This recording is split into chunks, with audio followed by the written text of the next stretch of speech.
श्री राधा मनन Rasamrita channel के सभी श्रोताओं को मेरी श्री राधे। स्वामी श्री हरिदास जी के अष्टादश सिद्धांत पद की श्रृंखला में आज हम 13वें पद को श्रवण करेंगे और उसकी व्याख्या को समझेंगे। बंधुओं, हमारे सनातन संत बहुत ही दूरदर्शी हुए हैं। जैसे वो पहले से ही आने वाले समय को देख लेते थे और उसी के आधार पर इतने वर्षों पहले उन्होंने आज के समय का वर्णन कर डाला।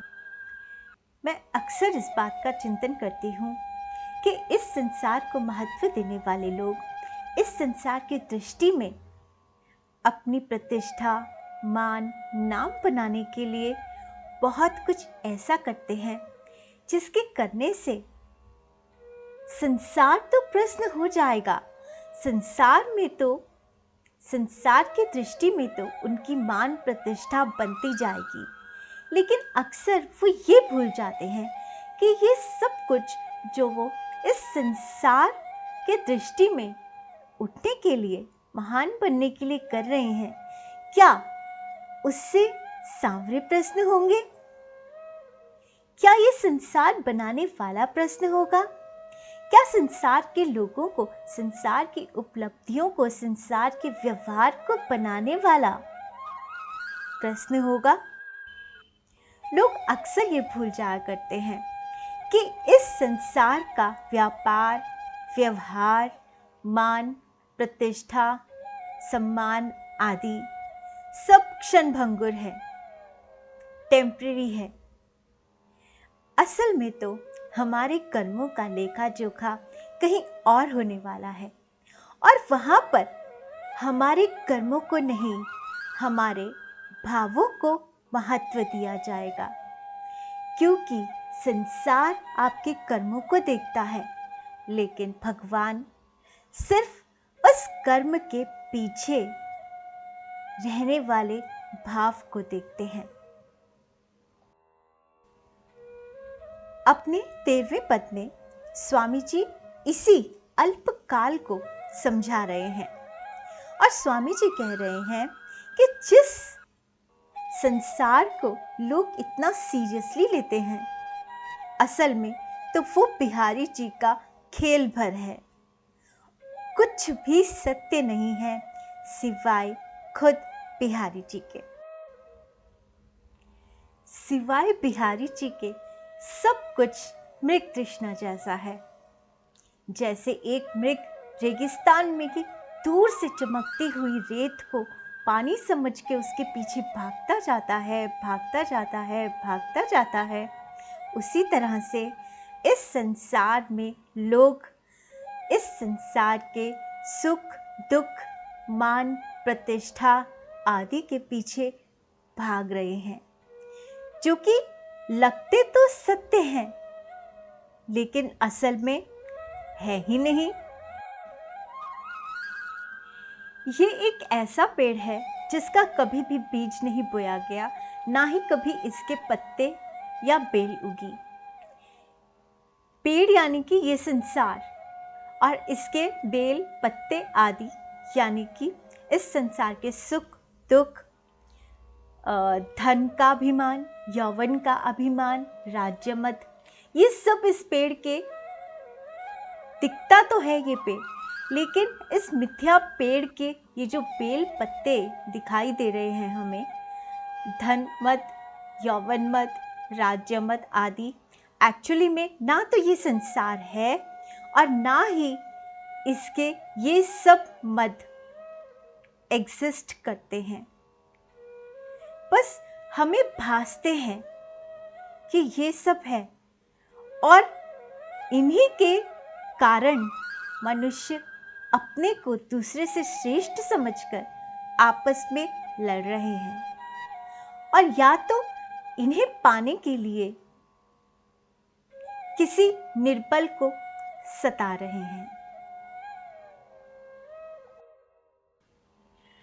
धन मत, यौवन मत, राज्य मत, इन तीनों में से किसी एक के होने पर भी मनुष्य का दिमाग जो होता है वो 7वें आसमान पर पहुंच जाता है, और जिनके पास ये तीनों ही हैं उनका दिमाग तो 21वें आसमान पर होगा। अपने सामने किसी को कुछ समझते ही नहीं। मैं अक्सर कहा करती हूँ कि ऐसे जो लोग होते हैं वो ना तो हंसी के पात्र होते हैं और ना ही क्रोध करने के पात्र होते हैं, वो सिर्फ और सिर्फ दया के पात्र होते हैं। और इसीलिए स्वामी श्री हरिदास जी दया करके उन्हें अपने पद में समझा रहे हैं। स्वामी जी उन्हें समझा रहे हैं कि इन सब वस्तुओं को पाने के लिए या फिर इन्हें पाने के बाद इनके मद में, इनके अभिमान में जो और निर्बल लोगों का उपहास उड़ाते हैं, उन्हें तंग करते हैं, उन पर क्रूरता दिखाते हैं, अत्याचार दिखाते हैं, असल में वो स्वयं को धोखा दे रहे हैं, स्वयं पे अत्याचार कर रहे हैं। उन्हें स्वयं पे दया करनी चाहिए, क्योंकि इन क्षण भंगुर वस्तुओं के लिए वो ऐसे कर्म कर रहे हैं जो कि संसार को भले ही वो रिझा रहे हों, संसार को भले ही वो अच्छे लग रहे हों, लेकिन सांवरे को वो कभी भी पसंद नहीं आते।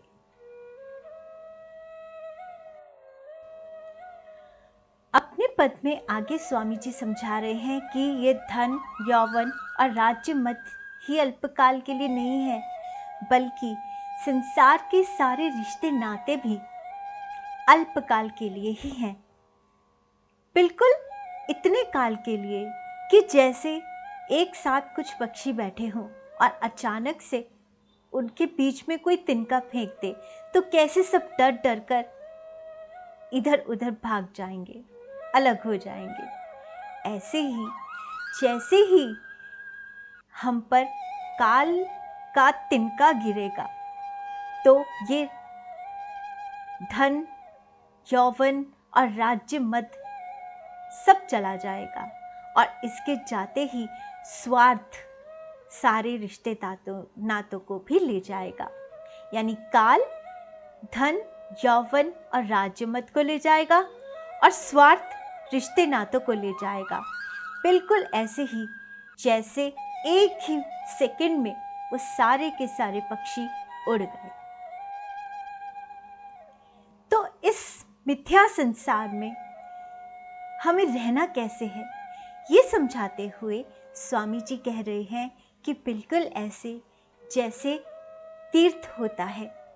तीर्थ में सब लोग आते हैं अपने अपने घरों से, अपने अपने दुख सुख मान अपमान को भुलाकर, सब एक जैसे। अभी जैसे महाकुंभ हुआ था, सब आए थे, सब ने एक ही त्रिवेणी में स्नान किया। कोई किसी तरह का सुखी हो, किसी तरह का दुखी हो, किसी भी पद पर हो, किसी भी कितनी भी प्रतिष्ठा हो या ना हो, सबने एक ही त्रिवेणी पर आकर भजन किया और स्नान किया। इसी तरह से संसार में सम होकर रहना चाहिए। और ये अब हम पर है कि इस संसार को या तो हम एक तीर्थ की तरह बना लें और या फिर इसी धन, यौवन और राज्य मद में आकर आपस में लड़ भिड़ कर मरते रहें। तो क्यों ना हम इस संसार को एक तीर्थ समझें और अपना समय भजन, कीर्तन, सुमिरन, सत्संग आदि में मिलकर व्यतीत करें, क्योंकि अंत में तो सभी ने अपने घर जाना है। तो आइए स्वामी जी के पद को श्रवण करते हैं और फिर उसकी व्याख्या को सुनते हैं, समझते हैं। स्वामी जी कह रहे हैं, हरि को ऐसो ही सब खेल, मृग तृष्णा जग व्यापी रहो है, कहूँ बिजोरो ना बेल। धन मत, जौवन मत, राज मत, जो पंछिन में डेल। कहीं हरिदास यही जिय जानो, तीरथ के सो मेल। स्वामी जी कह रहे हैं कि ये जो संसार प्रपंच दिख रहा है, ये सब बांके बिहारी जी का सिर्फ एक खेल मात्र है। सब भ्रम है। एक ऐसा पेड़ है जिसका ना तो बीज है, ना ही कोई लता है, ना ही कोई बेल है।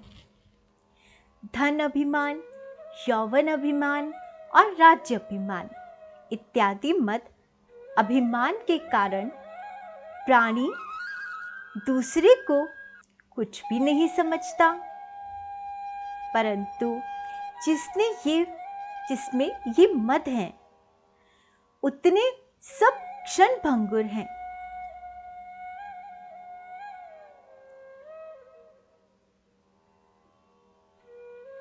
परंतु जितने भी ये सब मद हैं, ये सब क्षण भंगुर हैं, अर्थात एक क्षण में नष्ट होने वाले हैं। बिल्कुल ऐसे जैसे पक्षियों का समूह बैठा हुआ हो और उनके बीच कोई एक डेल फेंक दे, सब के सब एकदम उड़ जाते हैं। इसी तरह से ये सब मद क्षण मात्र में नष्ट हो जाने वाले हैं। जिन पर इतना अभिमान किया जाता है, खुद को भगवान समझ लिया जाता है, तो ये सब नष्ट होने वाले हैं। स्वामी जी रसिक अनन्य शिरोमणि स्वामी श्री हरिदास जी महाराज कहते हैं कि ये जो संसार का नाता है, ये कैसा है कि जैसे तीर्थ का मेल मिलाप हो, अर्थात जैसे पर्व में, तीर्थ में अनेक जगह के मनुष्य प्राणी आकर एकत्रित होते हैं, मिलते हैं और फिर एक दो दिन के बाद जहाँ से आए हैं वहीं चले जाते हैं। इसी प्रकार इस संसार में माता पिता, स्त्री, पुत्र, भाई, बंधु इत्यादि और यहाँ की सब वस्तुओं का व्यवहार, संयोग, मेल मिलाप अल्पकाल का ही है। तो इस पद में स्वामी जी ने ये नहीं कहा कि धन नहीं होना चाहिए, अच्छी तरीके से रहना नहीं चाहिए, या राज्य होना कुछ गलत है, लेकिन इन सब के मध्य में आकर दूसरों को कुछ नहीं समझना, दूसरों को नीचा समझना, उनका उपहास उड़ाना, उन पर अत्याचार करना या उन पर क्रूरता करना, ये गलत है और ऐसे लोग दया के पात्र हैं। ना तो उन पे क्रोध करना चाहिए और ना ही उन पर हंसना चाहिए, क्योंकि वो स्वयं ही मृग तृष्णा के पीछे भाग रहे हैं। हो सके तो स्वामी जी कह रहे हैं कि हो सके तो समझ जाओ। तो ऐसे ही स्वामी जी के प्यारे प्यारे पदों का श्रवण करने के लिए और उनकी व्याख्या को समझने के लिए आप मेरे चैनल को सब्सक्राइब कीजिए, बेल आइकन को ज़रूर प्रेस कर लीजिएगा ताकि आने वाली वीडियोस भी आप तक पहुंच सके। और कमेंट करके बताइए कि आपको ये कैसा लगा और इसे औरों से भी शेयर कीजिए। तो मैं आपसे मिलती हूँ स्वामी जी के अगले पद की व्याख्या के साथ। तब तक श्री राधे।